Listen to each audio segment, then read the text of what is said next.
നമസ്കാരം, തുഞ്ചൻ വിഷൻ അപ്ഡേറ്റ്സിലേക്ക് സ്വാഗതം. കല്യാണം ഇനി വേറെ level. Basid wedding mall, Basid arcade, Poongottukulam, Tirur. Phone 8075214911. മൂന്ന് മുന്നണികളുടെയും PV അൻവറിന്റെയും അഭിമാന പോരാട്ടം നടക്കുന്ന നിലമ്പൂരിൽ വോട്ടെടുപ്പ് തുടങ്ങി. 59 പുതിയ പോളിംഗ് സ്റ്റേഷനുകൾ ഉൾപ്പെടെ 263 ബൂത്തുകളാണ് ഒരുക്കിയിരിക്കുന്നത്. 14 പ്രശ്നസാധ്യതാ ബൂത്തുകളാണ് മണ്ഡലത്തിലുള്ളത്. സ്വതന്ത്രനായി മത്സരിക്കുന്ന PV അൻവറിന് മണ്ഡലത്തിൽ വോട്ടില്ല. നിലമ്പൂർ ടൗൺ, നിലമ്പൂർ നഗരസഭ, പോത്തുകൽ, എടക്കര, അമരമ്പലം, കരുളായി, വഴിക്കടവ്, മൂത്തേടം, ചുങ്കത്തറ ബൂത്തുകളിൽ വോട്ടർമാരുടെ നീണ്ട നിരയാണ് രാവിലെ തന്നെ ദൃശ്യമാകുന്നത്.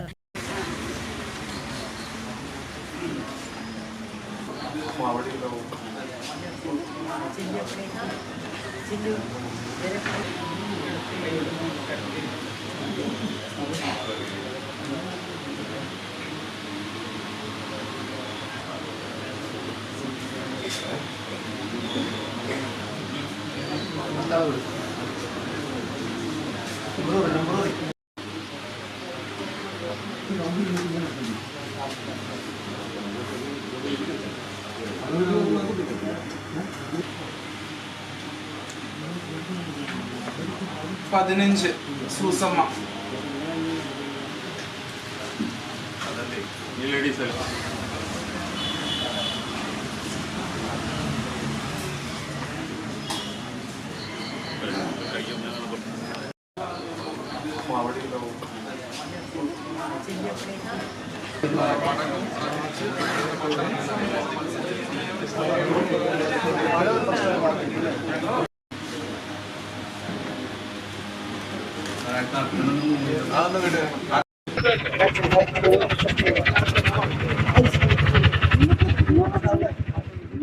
ഏഴു പഞ്ചായത്തുകളും ഒരു നഗരസഭയും ഉൾപ്പെടുന്നതാണ് നിലമ്പൂർ മണ്ഡലം. മാങ്കുത്ത് LP സ്കൂളിലെ 202 ബൂത്തിൽ LDF സ്ഥാനാർത്ഥി M സ്വരാജ് വോട്ട് രേഖപ്പെടുത്തി. പിതാവിനൊപ്പമാണ് സ്വരാജ് വോട്ട് ചെയ്യാനെത്തിയത്. മുക്കട്ട LP സ്കൂളിൽ നാടക പ്രവർത്തകയും നടിയുമായ നിലമ്പൂർ ആയിഷ വോട്ട് ചെയ്തു. 7 പഞ്ചായത്തുകളും ഒരു മുനിസിപ്പാലിറ്റിയും അടങ്ങുന്ന നിലമ്പൂർ മണ്ഡലത്തിൽ ആകെ ക്രമീകരിച്ചിരിക്കുന്ന 263 ബൂത്തുകൾ. ഇതിൽ ആദിവാസി മേഖലകൾ ഉൾപ്പെടുന്ന 3 ബൂത്തുകൾ വനത്തിനുള്ളിലാണ്. 316 പ്രിസൈഡിംഗ് ഓഫീസേഴ്സും 975 പോളിംഗ് ഉദ്യോഗസ്ഥരുമടക്കം 1301 ഉദ്യോഗസ്ഥരെയാണ് തെരഞ്ഞെടുപ്പിനായി സജ്ജീകരിച്ചിരിക്കുന്നത്. പോലീസിന്റെയും അർദ്ധസൈനിക വിഭാഗത്തിന്റെയും ശക്തമായ വിന്യാസവും ഒരുക്കിയിട്ടുണ്ട്. TVN news, Nilambur. കല്യാണം ഇനി വേറെ level. Basid wedding mall, Basid arcade, Poongottukulam, Tirur. Phone 8075214911.